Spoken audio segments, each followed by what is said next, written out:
OG later on. So because you get the halberd against the Wind Ranger, and then Lifestealer, I think can be somewhat underwhelming as like a mid to late game carry if the game is even.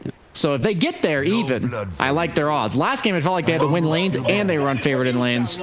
So I like their chances better here, but I'm not too optimistic. Give me a team, T-Gov. I like the adjustments OG made, but I still think Secret fundamentally have the answers to what OG are trying to do. Perfect. Will we get a 3-game series? Which Twitter account will be more smug? Will Sir Ashton Slacks keep casting? Find out now for game number 2. Prepare for battle. Holy moly! I will, but you know, I'm still maintaining the appearance of OD Pixel, so I'll stick like that for the rest of the series. Here we go. It's game 2, ladies and gentlemen, of OG versus Secret. We are getting some stubbornness in the openings of the drafts. We're getting Huskar again. I mean, what do you reckon, Fogged? Is this a better shot here from OG with their lineup this time around? I do think it's a better shot. I think they actually have top 10 on an active hero. That was probably my biggest gripe with the last game. He's playing Drow. Sure, you know, I've seen him play these type of heroes like his Vengeance and Drow, but he gets involved. I feel like Drow is a really hard one, especially if you die once or twice. You're playing versus a tough lineup. You're not very mobile. This one, it's his specialty. He can definitely make moves around. He can actually counter aggression too. Tornado to dispel Wind Run, to stop the speedy Bloodseeker, these kind of things. So I definitely do think it's a little bit better, but there's some untapped potential still. Like I think this Bloodseeker is still starting to be discovered. People are now looking at this off-lane Bloodseeker. I actually was hearing a little bit about it too, just talking to some people as well, and just hearing about the sustain, that you can just stand versus a lot of heroes now because of this off-lane, because the way that Thirst works. So that should be cool to see. And he's paired up with a classic. It's a Yapsor Rubik, his best hero. So we'll see what they can make of this as the battle commences. Yeah, we'll see. Mid1 able to push Zai up to the high ground. Make sure that he doesn't continue to trade pretty successfully as well. That you saw there, punching into the Huskar, how much damage this Bloodseeker can just do with the right click straight up early on. Looks like it's going to be three runes for OG. And it is going to be that, my favorite hero, of course, that core ET this time versus the Lifestealer. Of course, shout out to our observer there. Be sure to go check him out on Twitter, give him a follow, and you know, send him your T-tours. For sure. No, but yeah, shout out to him. He's doing an excellent job here at the Omega League. So. This is cool the way that they're laning. They're actually setting up an aggro tri-lane with the Chen, it looks like here, and they're putting the Lifestealer alone bottom. Okay. So I think this is they can move the lanes around a lot. Puppey can also move people, of course, with the way Divine Favor works. You can actually just drag a hero if he doesn't want to actually lane in that spot, if it ends up being a tough one for the Lifestealer down bottom. But he should be able to get some decent sustain for the moment until that TP does come out. We'll see if they can actually apply pressure. I think they'll be able to apply more pressure than in the last game with an AM versus Darkseer and Spirit Breaker. But Lifestealer is pretty good versus Elder Titan too. As long as the ET does not get creeps in order to actually amp up his aura, Lifestealer can just turn and hit him. This top lane. I mean, as we saw, you know, from the draft, getting this Huskar early again, OG seemed very set on playing it for mid-1. I mean, what do you think the reason is from OG why they really want to make this hero work? Like, what do you think they see in this hero right now? I think it's just because they have the Oracle. I think it's just they're thinking that it can work combo, because of it, and maybe they're just trying to make it work and maybe forcing it a bit too hard, but I'm not too sure. I've seen this hero have mixed results, mostly failures, at least from this league so far, but gotta learn somehow, right? So definitely trying to experiment. Seeing this mid matchup, this is one thing where, you know, it is a top-10 hero. However, this matchup is worse, actually, than the Drow Ranger versus Wind Ranger. This is a tough one for the Invoker early on. He's got to start building up his damage, though. He's going to be able to sustain because of the 2 points in Quas. So he'll recover as the lane progresses. But the first few levels are a bit tough. Yeah, very hard to get the CS against this Wind Ranger. Yeah. The Wind Run gets popped. Tornado dispel it very quickly so he can get some trades. And we're seeing bottom, they did sentry ward the small camp to ensure that Puppey can't abuse that one with his creeps. And they did actually allow the big camp spawn this time. They blocked it the first initial, but as an ET, you know, you really want to have this side camp open. There. You want them to be able to get stacked up so that you can apply the pressure onto a hero like Lifestealer. Zai. Let's get the clip on the Blood Right onto mid-1 there. Yeah, has to be a little careful. A few of the spears stacking up on him. They'll toss mid-1 to the side. Bottom lane, Puppey getting going on. He's going to go for the TPA. He's not going to make it away, though. Zeb will take first blood. He's got the damage. There we go. Punching Puppey down. This is, you can imagine, the sort of first blood that will, you know, give Zeb the the momentum, the sort of ego boost there. He's got first blood. He's ready to sort of show Secret how it's done this. I think that's a lane where you can't play for the last hits. You're an Elder Titan Grimstroke versus this Lifestealer. I think you just have to play for these crazy type of kills and moves. And one is able to push him back with the disarm, but they chase him down, and now they turn over towards No-Tail. Blood rides out. No-Tail, he's going down. He's caught by it. They'll dive in, and Secret will claim both of their lives. Instant salve by Yapsor onto Zai as well, and then tanks the tower. That top lane is not looking so good. Bloodseeker able to sustain, and that pure damage, it's nothing to joke about. Like, the thing is, like, what does Oracle really do? You can't even do anything about the damage because your W doesn't do anything versus pure if he did even go for a skill point early on. Lots of damage between these two. And he's gonna be, it looks like probably the same build, right? I think the Veil worked really well last time. It's not like he has as great of a like team there's no lineup with it, but Rubik's good. And Rubik's gonna be able to get some Grimstroke spells eventually. See 4-minute rune, rotations coming up. Both supports from Secret emphasizing this one. They really want to fill up Nisha's bottle. Yeah, they're going to be able to do so. DD rune as well. Spawns on the bottom for Nisha. And they can do these rotations a little bit easier because they have these strong side laners. This Rage built-in Lifestealer, this Thirst speedy Bloodseeker who's had a good start. They can move for those runes early on and not jeopardize their side lanes too hard. Sure, like Matu's going to get pushed away from the wave, but he's not going to die down here. No. Unless he misplays, like, completely. Or they get a point of silence. But now Saksa, he steps up a bit far. Oh, Matu. Whoa, the damage. Gotta be a little careful of those punches from Seb. The dispels. That creep, they have to kill it. You have to get rid of that one there. It can dispel both the Inkswell and it can also dispel the Astral buff onto the ET. So yeah, they have to make sure that they get rid of that one there. And they will. Mid one. Gonna start is building going in onto him. He nearly gets locked into it. The silence, of course, does still catch onto No-Tail. No-Tail will get the kill in return, but he may die as well for this as Yapsor's hunting. Can he find the final right click? No-Tail juking it out in the trees, getting the Purifying Flame heal stacked up.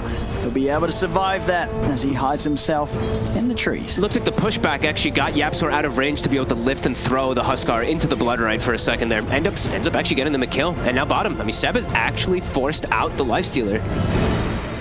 Yeah. So all in all, though, 5 minutes in, definitely improvement from what we saw in game one from OG this time round, coming out solidly even across the lanes. Yep, and we see, I think Yapsor maybe just snagged that from Nisha a little bit there. Nisha was pinging it, but either way, they got those bounty runes top. And we see Matu, he can safely TP back to base because he can just get raptured all the way back with the Divine Favor from Puppey. So keeps himself there. Shackle on the side. Oh, he's going to be able to find No-Tail. No-Tail turns with the disarm, but the two of them will be able to play around with him and kill him off. The kill for Nisha. Yapsor didn't take the kill with Fateball. What the hell? Yeah, I mean, that's when you know the Secret are trying their hardest. Yeah, seriously, what the? No kill stealing today from Yapsor. Instantly ruined. Nisha does not get lucky guessing bottom. Thompson will be able to deny how he just doesn't care about it. Already earned finished up for Thompson, and like we said, this game, Thompson on an Invoker, he can deter a lot of the aggression. Especially versus a hero like Wind Ranger, that you can dispel that Wind Run. So he can easily show up and counter gank, or even set up ganks, because they also do have the ET with the Invoker. So we've seen that one earlier in this tournament in particular. Tornado plus Stomp, easily to land and set up those EMPs. Dire's structures are fortified. He's using the fort here to deny those extra creeps away from Nisha. Keep that pressure in onto him, onto the tower. There's that little purge creep again. They have to, I mean, this little purge creep will make their bottom lane not be able to be aggressive at all. Top Zai. Top. It's going to start playing aggressive as he hits 6. Drops the Blood Rite down. Not quite in a position to kill off No-Tail, but the Fade Bolt is destroying mid one there. So take him out again. Bottom lane, Seb trying to go in onto Matu. Puppey and Matu trading back though onto him. This dispel, I mean this creep, like he had a ton of astral stacks there from the creeps on the side, but it just gets dispelled off all that damage that he builds up. Matu's getting low again here. Here comes the creep to purge it off, but it might be late. They're chasing in. Seb, he's diving for this one. Yapsor's able to TP in reaction, and Seb, he gets a little too aggressive there. Not expecting Yapsor purge creep to be able to TP across. And as you say, Puppey with that micro setting up for Secret to find both of them down there. Yapsor 6, it's 7 minutes in. Wait, what the hell? I guess that kill top really surged him forward there, but I mean, that's... All right. Level 6 with Arcane Boots pretty much done. Typical Yapsor, even though he didn't secure the kill with Fade Bolt earlier. And that was very ambitious there from Seb, that dive. He went in, and I don't think there's many scenarios where he gets out of doing that. I mean, I'm sure maybe he could have got Matu, like there was that chance, but didn't play out. They tried for the cheeky play with that like silence coming with the Phantom, but it wasn't able to get it. Nisha though, rotation from Saksa. For silence, but Yapsa's going to be able to break the combo initially. Thompson still has the Inkswell on him. They've got the nukes on. Tanisha back up for Zai coming in from the top lane. Straight away, they pop the Invoker. They will lose the Wind Ranger. Zai's going to try and chase down Saksa and No-Tail. See how much more they can go for. There we have Zai leading in. Stun connects in onto No-Tail. Blood Bright's down. No-Tail will get hit by it, but the backup's here from Seth. And Seth will start to push the two of them away. Yapsa was able to grab the bounty rune. They've been left there for the last 3 minutes on the way out. Gets his Arcane Boots completed because of that too, and he's being able to give Zai mana. So Zai in fighting form again. My God, the blood rate damage. That early on when he's already level 7, so it's 300 pure damage. It's the highest effective nuke in the game. Radiant's Look at Soxy, he has to dance around here to try to dodge it. Won't be able to. Maybe having a shot at killing off Zai here. They get the cold snap and the EMP. Zai needs help. It's coming in. Puppy with the TP. Zai is into the trees and he's away. And he's speedy now. Couldn't quite kill him there, the three of them. Tons of moves coming out from OG to try to respond to Secret's advantageous start again. Yeah, 3. And look at this, like Matu now is able to get so much space out of bottom when it was looking like he was going to suffer maybe a tiny little bit, but now Serva's got the armlet done. And something that Elder Titan does not like playing versus is any of that plus armor as your aura. Sure, your astral works, but your actual natural aura gets countered as mid one. Nisha's trying to catch on to mid one. It's a freebie. middle tower is under attack. This is going to continue to enlarge the difference between mid one and Matuma Man's game. Like we're seeing the timing, as you say, on Matu's armor in comparison. He's going to be able to do so much more at the point where mid one's not going to be quite ready to turn up to these fights. Yep. The only way that they can get those type of kills there is if Saksa actually gets the Phantom from the tree line. If he does it out of like in fog and he gets the silence off initially, then maybe they can go for those connects, but not able to do so the last few times. Matu will outclick him for the rune here. Nice try again here. He has the rage. Yeah, it's not a. You're never catching up to this lifestealer now with the phase boots, the rage. And now now he has the armlet done pretty much, so that much stronger. He needs just a couple more last hits and he will have it. Top forcing reactions, going for a dive here with the Fade Bolt, with the Blood Red as well. So much burst damage with this early Veil too. And again, this early lead, I mean 10 minutes in, but it's a 4K lead. Yeah, and Thompson, like that one death actually costs him so much. Like he's down with the supports, with the Rubik, with the Bloodseeker, the offlane. His net worth is crippled a bit here. Keeping themselves top, keep applying the pressure. Mid one has to be so careful. If he's at like half HP or 3/4 HP as a Huskar, Blood Right pure damage, a Fade Bolt, and a Stolen Spell, he's just dead. He actually has to move out of the lane and go farm some jungle now because of that. I mean, and where is the power from OG in this game? In the first game, we were always looking towards when they'll be able to group up as 5, and considering that could have had potential, obviously. He's going to try. They got too far behind early on. They wanted to try for the tree line. It gets dispelled instantly, though. The Inkswell, the Purge Creep again. Puppy always having the right one. Yeah, the Alpha Wolf as well, giving that extra bit of punch to Matu. Yeah. I think the biggest thing is really whenever Thompson wants to start moving with the ET, I think they have to set up some Stomp Tornado EMPs as Thompson. He's ghost walking, but he's being seen. The Thirst. Ooh, he's gonna live. 10 HP. And they'll be able to punish Nisha for that. TP's coming. All right. Keep Thompson alive. Oh my God, he almost died because of the vision from the Bloodseeker. Ends up surviving, but they do lose a very early tier 1 bottom and the top lane. Top 2 Zai. I mean, he's got 1,300 gold on top of the Veil. This is a fair bit of money on this. Soft lane Bloodseeker yet again, mid lane. Matu's going to come in. Tried to set up onto mid one. Doesn't want to run back in though. There's 4 heroes here on OG. That is a scary steal. It is a level 4 Inkswell on a hero that has Rage built in. So Tornado, sure, amazing to counteract that Inkswell, but if he's raged, he can just beeline right through. Exactly. So I do think Secret's probably going to look to just fight whenever a fight does come to them, but this time Zai might get caught out pretty far forward. No, just no messing around for the silence. Dire's middle tower. There's no cold snap because of the silence. He lives. And they're pressuring the mid-tier 1 tower. Secret just finding any opportunity to take away these very early towers here from OG. No defense in the mid lane as that tower will fall as well. 12 minutes in. And look at this now. Lead, it's only going up again. Yep, and they're looking for action. Stolen Inkswell, they're very ready to look for these fights. They have so much damage in their draft now because of this early lead.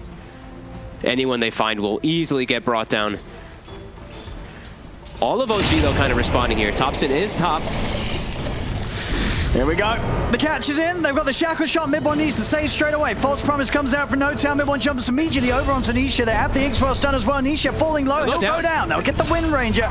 As Matu dives in over towards Saxon. Now turning over back towards Mid-1. The stolen Purifying Flames there from Yapsor. Nuking Mid-1 out of the game. My God. They may have got Nisha, but they lose 3 heroes for it. Matu survives. His farm starting to get quite a bit ahead of anyone else in the game. This armor into Deso is going to come out at a very good timing for the Lifestealer. Yeah, and I mean, I'm seeing OG. They've queued up a Midas on Invoker. I believe I saw Midas queued up on Elder Titan too. It looks like they're going to take it, try to take it to the late game because of how this early game has gone. I mean, they're going to try to go for some farm build. Do they have the heroes to do that? Who's the late game hero on OG? What's the potential in that sense? I mean, it's the Invoker and the ET for the most part, but I mean, this Lifestealer has built-in rage. He's excellent versus these heroes as game progresses no matter what. Nisha does start to fall off a little bit versus them, but Lifestealer is definitely the one who reigns supreme for the majority of this game, if not all of it. Especially with this type of lead. And he's always going to get amped up, right? He's always going to have this Chen behind him to buff him up, and then Rubik stealing Grimstroke and Oracle spells. So, do feel like this Lifestealer still does reign supreme, even if it does go to later, but OG, they might have a different idea of it. Smoke, yeah, from OG. And Secret are in OG's jungle right now. Scan comes out, so OG know the whereabouts. The Secret are positioned to fight. Zai very fast. I mean, Seb's going to get ruptured straight up, so he's going to be held out to the side of the fight. Okay. If Saksa doesn't die here, this could only be okay with disengage of GFP, but he's dead. Shackle setup. That's one down, and now it becomes a 4v5, and a 4v5 that I don't think OG's going to want to still try and force. No. Look at Matu. It's the way he's playing. There's no risk because he's just so good versus every single one of the heroes on the side of OG. This raid. It's got a Mithril Hammer, I believe. Okay. It's got the one up. Nice little snipe there by Thompson as he's making his way to Midas a creep. Or maybe the Midases are also for the Chen creeps, right? Maybe that's why they also. Okay, that's true. It is the Chen counter. Yeah, I was trying to. A very expensive one. Very expensive indeed. But look at Poppy. He's always having the purge creep. It's so important when you have these type of dispels. Now he's got 2. Versus Elder Titan. Even Oracle too, it can be very good versus Grimstroke. Nisha. There's a setup into the blow bright. Matu, he's straight on top of Thompson. Thompson just gets destroyed. No Tail doesn't even get a chance to use the false promise on him. As Thompson goes down, Matu trying to run over the high ground. Saxon there with the counter play. If they lead forward. Oh, he gets away. He's into Nisha. He's straight back out and he's ready to fight on. The false promise will get used onto Mid-1. But they're outnumbered. They're down to. Mid-1's going to take so much damage through this false promise that he's going to pop as it comes to an end. Oh, this is insane. Oh, it's starting to look like a bit of a replay of game 1. 8K lead, 16 minutes in, 18-5. They're just so good at looking for the right fights, and they've got a mech to counteract everything there already. OG, they're nowhere near that type of mech. They have the one save, they have the one false promise, but look at the way that Mox's playing. We're saying he's playing with no risk, no care. He's just running through heroes, targeting exactly whoever he wants, and they lose Thompson at the start of it, so it was a fight that was near impossible anyway. I mean, Secret's just out of control. Secret indeed. 8-0-8 on Yapsor as well, by the way, on his signature Rubik. 16 of the 18 kills. It's having an impeccable performance. Dire's top tower is under attack. And just look at the damage split between the 4 of Secret. They're just in tune. Everybody's making plays on Secret. Everyone's getting equally involved. Like they're just all on the same wavelength, Secret, and it shows it. OG trying to get something together against this lineup, and for the second time in this series, it's just not falling into place at all from OG. It's falling all over the place. No, it's the way that they're making all their heroes work together is why you see those damage numbers. Like the reason Yapsor's damage is so high is not only because he's Yapsor, but because he's got the Veil backup from his teammate, from that Bloodseeker, and he got given level 6 at 7 minutes. And he got just look at it, he's level 12, and he's got his Blink Dagger on top of the Ether Lens at 17 minutes. He's nearly about to overtake the farm. Mid-1 and Thompson. Yeah. He's higher level than Thompson. They're now getting some time to at least hit a tower here. Finally here. The first tower that they've been able to punch really in this game, OG. Zai quickly starts to deter that. Has a Yule's already finished up, and he's actually getting it raptured out, but he will actually, okay. He'll use himself to make sure he doesn't get hit so that he can get pulled away and ensure that he survives as well. I mean, they get a tier 1, but they're losing a tier 2, and of course the all-important pre-20-minute tier 2, so now Secret If they can finish this with the availability of denying any of that 20-minute outpost XP from OG. And there's already an MKB now on Nisha. So that Huskar, who ideally you want to be able to get a halberd at some type of time, evasion's already going to get countered heavily. And the damage, like we said, the Veil, plus the Blood Rage, plus that Focus Fire with an MKB is going to be crazy. See Matu, He gets with the the rage rage. And even starts to turn towards them there. Does realize that OG's got the full squad around and Matu didn't quite have the backup in the neighborhood, so he's out to the side, continuing to go for this aggressive build. Armlet, Deso into the Basher. Smoke by Secret. I think they're maybe going to try pressuring the base here. They're very strong right now, and they have Aegis, they have Deso, Armlet. They can catch people on the rotation. Matu holds his ground, walks to his teammates, does get caught by the stomp though. He gets his Armlet back off though. Yep. And Tanisha, he's saved. And again, just Zai just putting down these blood rights, forcing this whole area where OG struggle to fight into. So there's a smoke to put a base ward so they can see inside, and they're just actually going to look to sandwich them They here. just wrap him down. He's kind of starts to step towards them, but then just jump out, and immediately it has to be false promise. The shackle doesn't latch. Midwan's going to jump in aggressively, but he's being ruptured. He's going to take so much damage. Matu is able to get to the backlines. The lift up there onto the Invoker, 3 dead. It's starting to look just as bad as game 1, folks. It really is. Certainly is. Look at, they even still had Hand of God. They did use the mech, but OG, they don't have anything to match this at all right now. Secret just, I mean, it's flawless play here. The way that they smoke and wrap around, they set up the ward too. This is just no mercy. And Matu with this just such a favorable hero matchup versus what he's against. He's, like we said, he just has no fear. He can just run into anything he wants. My goodness, 21-5. I can't remember what the score got to in the last game, but I think it was 30-something to 4. I think it was 5, to 5. Yeah. It's heading that same way yet again. I mean, some of these KDAs, as you're pointing out earlier, the Abs are 8-0-9. Insane stuff here from Secret, and I mean, we'll see what the comeback plan is going to be from OG. As you said, there are Midas online. But they can't, like, their lanes are all going to be pushing into their side. And they have a base ward that's watching their movements that they do not know about at all. There's no way they'll ever find that base ward either.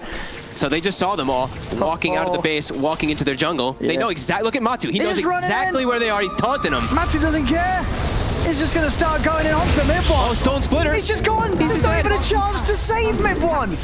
7. Oh, they're just getting destroyed. Matu wants him. Is he going to keep going? He's going to keep going. Matu's in the base. He's in the base. Saxon's going outside of it. Yeah, Matu will finally give up on the chase. Doesn't quite have the movement speed to continue to get him. Mid lane Thompson's out alone. Oh, I mean, goodbye, Thompson. All right. 24-5, 15K lead. We're really going to get 2 back-to-back games of this. This is just Secret. Dire's middle tower. Just destroying OG on an outrageous level. There's nothing close about these games. Look at this Lifestealer. He's Alacritied with Blood Rage. Look at all these buffs he has on him, and he even gets to survive, jumping away here. Protecting that Aegis. And Zai, he's feeling it. Dagon's out. That's how you do as the Bloodseeker. Sure. Get out your Dagons. You've got your max Blood Rage already, 30% spell amp. Taking the grab. One again, getting caught out. Matu's in it, he's dead again. Nothing can be done to save him. They gotta be calling this. They gotta be. They really have to. A Secret. Holy shit. It's really no mercy. Okay, Inkswell onto 2, but he's so tanky already. It's not gonna do anything. It's not doing anything at all. No, it is not. And even the power shot through with the amp up. Are they gonna get this ET as well, Seb? He's trying to get away. He will be able to get away. I mean, maybe not. He'll be able to get away. But he's forced back to the base. Secret, 22,000 gold lead. They're toying with their food now. Oh. Yeah. I mean, are we sure Secret are playing on their main accounts? I mean, what's happening? Oh, this is just I mean, it's impeccable performance across the board. Yes, They just don't make. They're not making any mistakes. And OG, at this rate, they're falling into the traps. The Smurf detection's going to kick in, and Secret's going to jump straight to the grand finals. Holy moly! This is Chilling around the Ancients. He's going to open wounds for healing. Heal back up to full. Keep their pressure on the map. OG, they're trying to find some type of room, some breathing. Seb, desperate to find some farm, but now he might be paying with his life. As is that a boots of travel on the Rubik? Yes, it is. Okay, clips him with the stomp, but he will find Nisha. All right. Monster kill. They got Nisha. They got Nisha. They got something. They got something here, OG. And they instant smoked, looking for something else. Puppy knows, though. His creeps scouted it out. He's pinging exactly where they were. Dire's bottom They did at least get a kill here to punch back, but... They're going to need quite a few more of those. Yeah. Down 21k here at 23 minutes. Matu is such like Matu can just run at them. Look, He's just taunting He them. has 35 armor. Like, what do? You know nobody can touch him. He can kill the 3 of them probably. Just run. They have to reset and run away.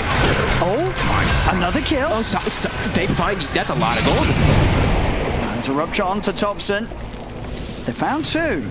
Thompson's going to go for the TP out. Oh, no tail gets left. Oh, but he's out with the TP, and there's nothing to cancel it. He'll survive. Okay. A bit of a punch back here from OG. I don't know if we... Oh, he does not survive. No. Did he stick? He had 19 stick charge. Oh, he didn't pop the stick. Oh, I think if he popped those... That may have saved him. I mean, they did so much damage to him with the hits, with the Deso. True, that may have Deso not saved AC, him. maybe not. Yeah. I thought the Fountain Region might be enough to actually heal him up, but oh my god. I guess Matu just hits that hard right now. Yeah, they're too big. Dire's bottom tower is Zai. under attack. They've got the detection, Thompson, the Dagon. He's dead. He's out. Then he buys back. He's going to buy back. And Mid1's going to try and turn. He jumps in onto Puppy. Oh my god, Puppy's just, look at him just slowing him. With the Ghost Lady. On the lift, it's holding him in the blood right. He's gone again, Mid1. Dire's He's bottom gone tower again. is under attack. OG just pushed back up to the bay. Whoa! Stole the life break. Yabzor swagging in with the life break. As OG, they're just getting pushed back by the blood right. Shackle won't latch it. Secret playing around into the siege creep. Matu goes. Another rupture. Ready for some Carty action. Oh, Saksa, he's been founded, he's been found. Stuns the Cardi, but pays with his life. I mean, they're getting Dagon now. That's when it's rough. When you're getting Dagoned. Just look at this, the blood rights to zone them away from going back to their fountain. Zai's By Zai. punching. Double turn. The damage, ET. Zai on the run. Oh, he's got Essence Ring.